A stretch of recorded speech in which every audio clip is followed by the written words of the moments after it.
Hello, everybody, and welcome to Narrative. Air Force One touched down at Andrews Air Force Base under the cover of darkness. It was highly unusual for the president-elect to be using Air Force One before the official swearing in.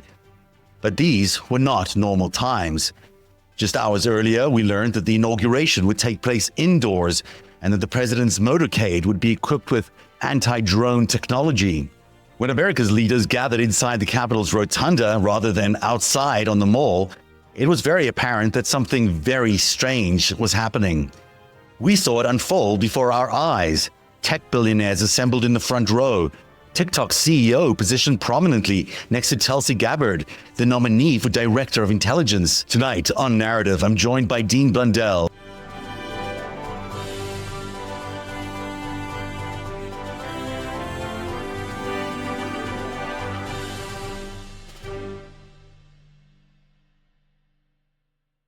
There are some clues as to what happened. And amongst the chief clues is an actual threat, numerous threats that came from Russia itself. Putin's deputy, Patrushev, out of the limelight for a couple of years, used to head up the Security Council in Russia. In recent years, he's been a lot quieter. Now he's reemerged, criticizing the Romanian elections and threatening Moldova. He said President Trump really needs to watch where he'll be alive during the inauguration and after it.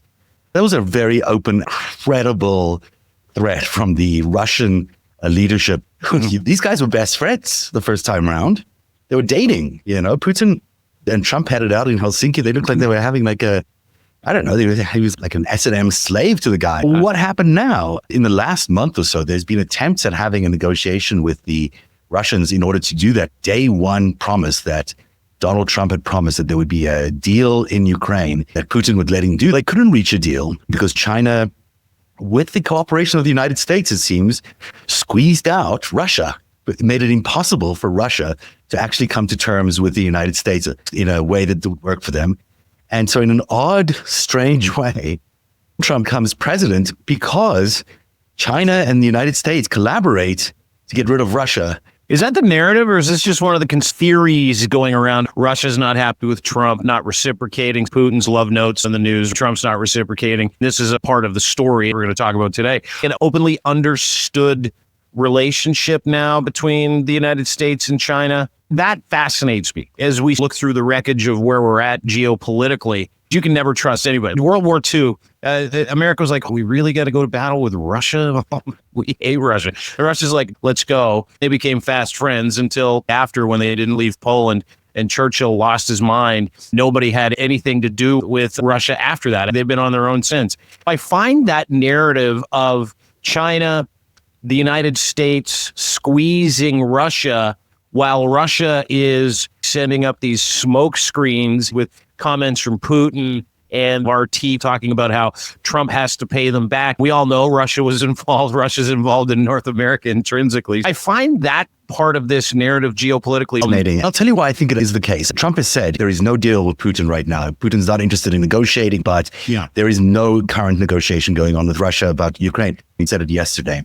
Yeah. Joe Biden, who I still think is, if this lands up being true, this is one of the most incredible master moves of jiu-jitsu diplomacy that anyone has ever done in any political setting. He has been able to maneuver China away from Russia. And in doing so, he's able to win the war through diplomacy and economic sanctions. Vladimir Zelensky came to see Biden towards the end of last year with the final plan to end the war in Ukraine. And that plan involved stopping Russia from selling on black markets, India to China to other places. And then there was these unusual meetings between Biden and Modi. And I believe there was another meeting with Xi. In those settings, Biden said, we all don't like Putin. He is a monster. We could get rid of him. We can take whatever's left of Russia. Let's just stop buying his oil. Xi, you need a lot of food from us. You're running out of space to grow food for your people. So we're going to sort that out. But that is why we saw Obama and Trump look so cozy at that Carter funeral. At least I'm guessing that. These two hate each other. And suddenly they're buddy-buddy. Yeah. And everyone's okay with him, except Hillary and Kamala. But everyone was like, hey, welcome to the club. That's not the scenario people were painting about him. At the inauguration, they were giving away things to him. There was a rewarding environment.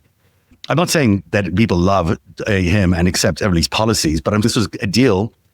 And for Biden, what a good deal. He walks away, gets a great legacy. Putin's done, which is what he wanted. One was how fast Syria fell. Do you remember that? Syria immediately, the war in Russia, Ukraine, Russia's getting their asses kicked. Trump's coming in. They know he's coming in. And within a week, Syria falls. It becomes a democratic country with the help of England, the United States, with the help of former ISIS leaders, with the help of Turkey, with the help of a bunch of different countries that you think were, stand against each other. They got together and let's get Russia out of Syria first, right? Ukraine was involved in that. They had master drone operators over there helping take out Assad's forces. Assad goes to Russia. So that is one of the key strokes that I think is interesting if we're going to have this conversation. Weakened militarily, he can no longer get to Tartus.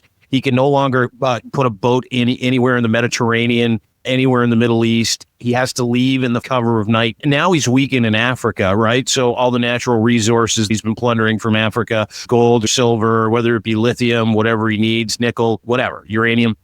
So really, really devastating turn of events prior to the inauguration and the election. So Biden's involved in that. Then they had these sanctions slapped on them, some of the harshest energy sanctions, because Russia was allowed to squeeze a little oil out of the country and give to other countries like Modi, India, China, and they were doing business with them. North Korea is still doing business because they'll do business with anybody. The interesting part to me was about 2 weeks ago, prior to the inauguration, there were stories about Russian oil tankers adrift in the Mediterranean after leaving Syria.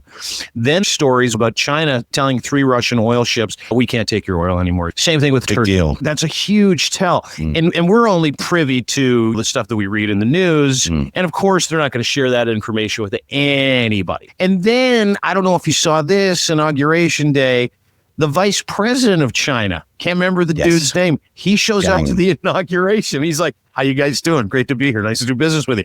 Then he sits down with Elon Musk in a really awkward photo op yesterday, the day after Elon's on stage. Russia's now sending up these flares. I have no doubt in my mind that behind the scenes between Biden, the incoming Trump administration, you still have a bunch of war hawks. Russia's been our mortal enemy for a long time. They're tired of Russian interference. I wouldn't doubt it that someone kind of went up to Trump and said, hey, listen, this is your golden opportunity. Fuck the tariffs in Canada and Mexico and forget Panama. This is your golden opportunity to become a world leader, the guy that takes out Russia. The appeal to him is great because China's much bigger wallets to pay him. And I think that is how they were able to push back on any deal. He is insisting he wants to keep this land that he's now taken over in Ukraine. And both China and I think America was saying, no, sorry, you got to give it back. But now he finds himself in economic despair because sanctions are biting. He's got a 20-something% a month inflation now going on there. It's not a good look. Their foreign wealth fund is gone. Yeah, it's by gone the way. Completely. Yeah. The rubles crushed. 1 million soldiers are dead. He's trying to threaten other countries. He's trying to go after Romania. The world hates Russia and Russians. Threatening war with Germany. What is this? People are not interested in this scenario he's painting. And I think that in a strategically smart move, Biden probably made this call. It's worrying. China is now sitting in the White House. One really has to understand. TikTok comes back and America's like, we'll own it 50%. TikTok is spying on people. It's a spying vehicle. It is designed to listen to everything you're saying, analyze it, and know who your family is, and knows what they're watching, and influence them, and knows what you're buying for dinner, and with your dog's named, Boomer or whatever. And so they know so much about you. Continue. So now you're not going to have America invested in this TikTok, which is going to be spying on Americans for the Chinese. It sounds terrifying, except it already happens. They're listening to everything we're doing. The social media companies know everything. If the government knows everything now, is that a terrible thing? Or is it just a reality that we now live in a data age? I don't know. Dude, and that's the thing, right? Like, if you're America and you're like, okay, we need to save democracy somehow. Who do we team up with? Well, Russia, no, they don't have anything. They're a third world country. China, probably because they own much of our infrastructure. They're a creditor nation to the United States. Who knows how long they've been putting infrastructure into cell towers in the United States, here in Canada. TikTok's not going anywhere. It's a multi tens of billions of dollar industry and data collection, like a fire hose for China. Salt Typhoon was the name of the operation that China used against the United States during the election to spy on literally every politician in Washington, D.C. Everyone's phone numbers, call messages, texts, everything. They rigged the election. But I guess they're forgiven. These next 4 years, they'll be forgiven. I guess they made some sort of deal. I don't doubt that they did. It's unthinkable to think that China, after all the rhetoric, is in the White House right now. China, they've got work camps for Uyghurs, for Muslims. But you look at a guy like Donald Trump, it's an easy sell for him because he can see how powerful Xi is. That's what he really likes. He likes the fact that he can control his people. So if Biden was involved in selling that to the Trump administration by way of saying, let's do a partnership deal, let's get rid of Putin, decimate Russia. China is an empirical state. They border Russia. They want part of that territory, as does India or Ukraine. You've got NATO countries interested in not living next to Russia. So you talk about the business interests, you talk about the information space, the fact that TikTok's not going anywhere, and it is of extreme use to any government. And if you can do a deal with China, you're going to do that deal. Well, TikTok was banned for what? It was public enemy number one for 4 years. So they banned it. They banned it for one day. Trump brought it back. People are like, oh, he's going to enrich himself. And he will. But there's something deeper at play. A weakened Russian state, communiques with countries trying to do business with Russia. Modi was a big fan of Putin until about 2 months ago. Yeah. Xi was helping Putin until about 3 months ago. And both countries have since turned on him. America now has the upper hand, as do these Western countries, even though we're going through this Trump administration. I think it's a stroke of genius if Biden was involved. I followed this guy so closely, and I know people in the administration, and I know exactly how he thinks. I think this is exactly the kind of diplomatic jiu-jitsu he does, where the whole world gets rearranged. Suddenly no one knows it. The future is all about AI. China and the United States have active data competition happening right now. Whoever controls AI does control the world, and how AI is done is very important. China has been doing its own thing, being authoritarian. The United States has been under Biden trying to do this more ethical, safer route to AI. It's been making us a little bit slower because it's been regulated, and you've had people in the government wanting to know all the advancements that each AI company is doing all the time. All of that reporting is onerous. These guys in Silicon Valley say it's not great. That future AI is going to be self-regulated by Bezos and Zuckerberg and Musk. I don't think that makes me feel good at all. And the idea of an ethical AI is certainly wonderful. But there is this understanding now amongst all the AI people that there is going to be a different approach to AI, open and democratic, like America is, dedicated to free speech and enterprise, where the AI in China might be more authoritarian, dictatorial. They'll too will compete in the marketplace, and we'll see who wins. The announcement you missed yesterday was a Project Stargate announcement. Trump effectively said, we've got $500 billion we're going to sink into making the United States the home of artificial intelligence. We're going to build data centers. They've been purchasing, believe it or not, nuclear reactors that are offline, so they can power these AI systems. Bill Gates bought 3 Mile Island to power Microsoft's AI systems. I don't think people understand the importance of what AI is going to be or do. Do you trust Jeff Bezos, Mark Zuckerberg? I don't trust Elon Musk as far as I can throw him. He's the only guy that said anything negative about this Stargate announcement. He said SoftBank doesn't have any money.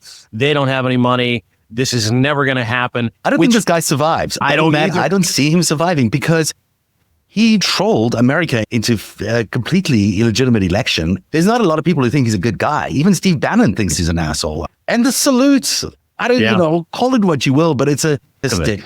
I mean, what'd you make of it? Look, Zev, you're from South Africa. Yeah. You understand this man's mentality. You know he's a white supremacist. You know David Sachs is a white supremacist. You know these guys are apartheid lovers. You know that Elon Musk's grandparents were members of the Canadian Nazi Party, Canada, because it's not Nazi enough for us. Let's go to South Africa. What do they got? Apartheid. Oh, that feels pretty Nazi and white supremacist. Yeah. Let's go there. And he was heavily, on his mom's side, May Musk, heavily influenced by his mother's parents, his grandparents, and still very much so shares the same reading texts, favorite books as his grandfather, Josh Haldeman. He was a technocrat, just terrible people that thought the white race was the race. So we know he's a white supremacist.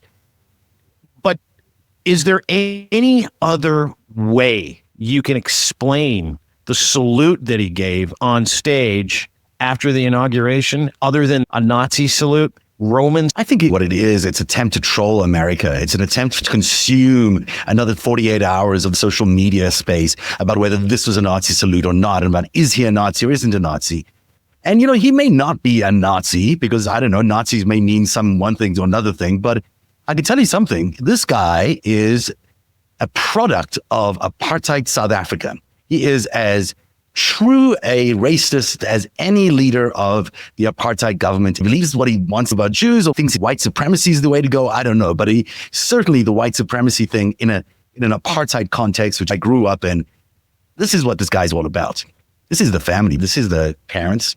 They're nice kids here. This is May. They would be explorers. They flew around in this red plane looking for the lost Kalahari Desert city. They came from Canada where they were arrested for supporting the Nazi party in Canada and opposing Canada's efforts in the war. So they were arrested and had to find another place to settle. And they chose sunny apartheid South Africa because he said it publicly in a newspaper article. He said, hey, I am happy to come here because this is the place I choose to settle because of what the National Party is doing in South Africa with apartheid. So he's all in on apartheid, like in a very serious way. He also did support the Nazis during the war. Now, Elon Musk wasn't even thought at the time. Of course, he wasn't even born, but they sound a lot alike. They both have these weird anti-Semitic conspiracy theories that keep floating out. They have this sense of the people needing to be technocrats. Technocratic. There we go. Technocratic. Relating or characterized with the government control of society or industry by an elite technical expert, right? So technocrats. That's when experts, and very few of them, decide what's good for everybody else. Elon Musk's entire MO is, he said, civilized society should be governed by men with extreme experience and extreme wealth. The thing about technocrats is they believe that skilled engineers and workers in the technical professions should be running everything because then it's easy to understand and efficient. I don't know. It doesn't sound like a terrible idea. It's just when the power is in the hands of few experts as opposed to power being shared by people who are experts in other regions, like an expert in human rights. They want to shut those people out. They think people with technical expertise need to be, and monetary expertise and military expertise need to be the ones that govern the people, and very few of them, because you need to keep those people in line. If you look at China, that's exactly what China is. There's great affinity that Elon Musk has for China. He's got deep financial relationships with China. A lot of his Teslas are made in China. It's almost like a match made in heaven, to your point. But this is what Josh Haldeman, Elon Musk's technocratic grandfather, talked about. These people have to be white. Right? This is why he went to South Africa after he got arrested in Canada for supporting the Nazi party during the war. Technocrat or being a technocrat, or even communism, these all become pejoratives. In essence, they're not bad. People get involved in these movements and decide the color of those parties, where that party goes. And notions in South Africa, experts from other countries who just squatted in South Africa and decided to relegate. He called it primitive. I mean, it's not accurate, but it's what he called them. He didn't believe that they should have the same status as everybody else, which is exactly what apartheid is. This is Haldeman on the left. That's his wife over there. I don't know who May is, actually. She's one of the twins. In 1971, they all left and came to South Africa to settle. Hey, he's a chiropractor by trade. He may have been my mom's chiropractor during our time in South Africa. Here's his charges in Regina.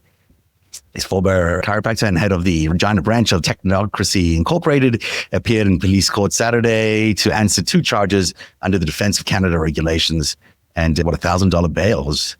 Here's the other thing about Elon Musk and his fellow compadres at PayPal. There's a lot of South Africans involved, and before that, stand up because we all are like, whoa, blown away by the amount of wealth these guys have. Peter Thiel, technically not South African, but grew up in South Africa or in Southwest Africa, which was run by South Africa. Today, that's Namibia.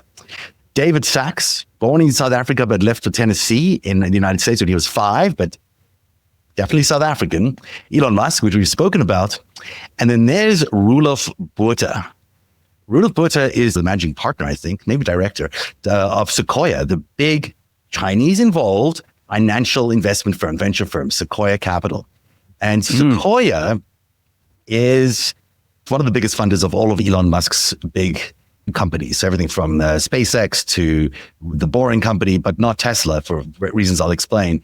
But nevertheless, Roelof Botha is the reason he gets all that funding. Now, you might recall the name Roelof Botha because he is really quite well known in South African history. Roelof Botha is Pik Botha. That's the name of Pik Botha. Pik Botha was Roelof Botha's grandfather. And Roelof Botha's grandfather, well known during the whole apartheid regime. He's the guy on the right there with the mustache. Pik Botha. And on the left there is P.W. Botha, the former president of South Africa, not very well liked by anybody. People always got the two confused. But Pik Botha is really quite for an apartheid racist. I had numerous interactions with him. Very affable, very lovely. Oh, did you really? Yeah, in my days as a radio news anchor and editor at Radio 702, the only independent radio station in South Africa during the apartheid, this was my story. I know these guys well, and I know exactly what they were doing. Which I'm going to show you. I love this. You're connecting some serious South African dots today. I am. I'll tell you why. Because this Pik Botha is such a guy, such a character.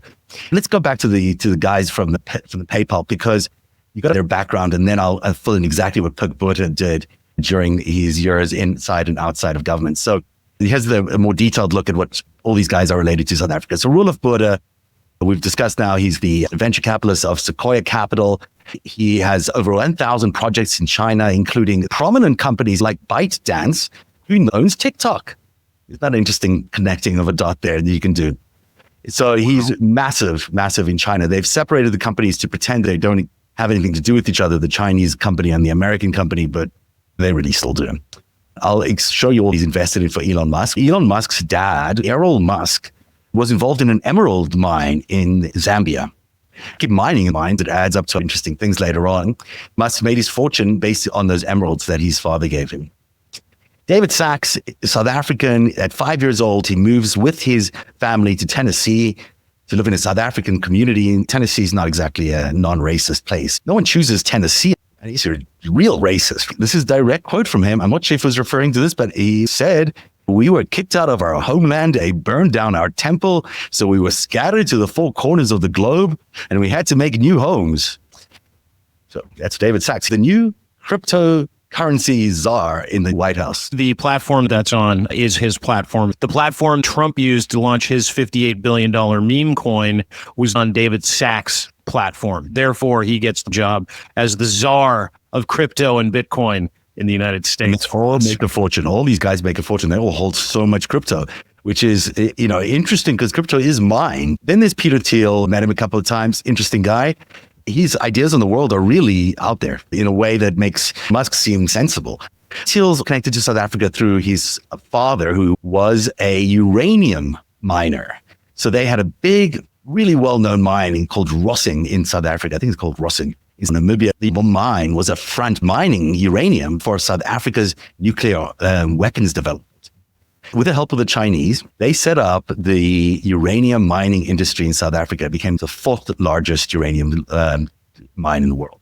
The South Africans gave uranium to the Israelis, to the Chinese, to France, and to themselves. That's how they got their nuclear weapons. Peter Thiel, little known to the world. I've never read this about Peter Thiel's father. I knew he was a miner in South Africa, but I had no idea about the uranium mining thing. Because, the other person who was involved in the nuclear development industry in South Africa, the person who was sort of running that whole thing, was our favorite former foreign minister and then mining minister, Pik Botha, Roelof's grandfather. Well, this story. You are really good. I know you know the story, and I know these guys knew each other and know each other. They all work together. But to know the origin of this story as it is playing out in the United States, they have captured the American monetary system, plan on getting rid of the Federal Reserve in exchange for gold, minerals, right? Gold, silver, etc., making crypto or Bitcoin or digital currency that finite amount of Federal Reserves. They want to replace their fiat money. They want to replace it all with Bitcoin, digital currency. They want to decentralize everything. These guys have had a 40-year fucking head start at it. Well, and the relationships that they have with China now makes so much more sense. And then you go back to the first part of the conversation that we just had, as you shed some light, I get goosebumps. You've done such a good job painting this picture for me. You go back to the first part of the conversation that we have about China and the United States and the relationships that are currently running the United States that prop up Donald Trump and Chinese involvement. That goes back decades. These guys have been fast partners. And the Sequoia angle with Roelof Botha, and I love how you say that because you're South African, so you say it sounds very authentic, Botha. That makes all the sense in the world now that Russia's on the back foot. That makes all the sense. And think about what a brilliant move by China to control of those relationships and then go,